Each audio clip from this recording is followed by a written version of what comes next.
Good afternoon. So, ayan na naman ako 'no. So, inutusan ko pala si Dudong na magdala ng mga, plastic. So, nakaipon pala kami ng isang basket na bote at plastic ng mga soft drink. Naisipan namin pumunta ng machine or area kung saan namin i-recycle 'yan. So, andito kami sa may Jumbo banda at sobrang lakas pa ng ulan, grabe.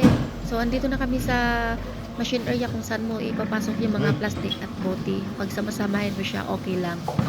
So, yung mga bote na 'yan hindi pala namin 'yan pinulot sa labas 'no, char. Inipon namin 'yan sa loob ng isang linggo. So, dinala namin dito kasi puno na. Kagandahan dito ipapasok mo lang diyan, mag-i-equivalent na in €2. So, dalawa pala sila diyan ang nag-recycle ng puro plastic at bote.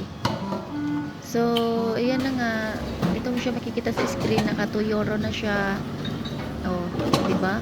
Mag-ipon ka lang ng mag-ipon. Dito mo siya dadalhin sa area na 'to, diyan mo siya pwede i-recycle. Oh, last minute. Tingnan natin kung magkano, €3 siya, oh, 'di ba? Jumbo. Okay kayo, saan ka pa?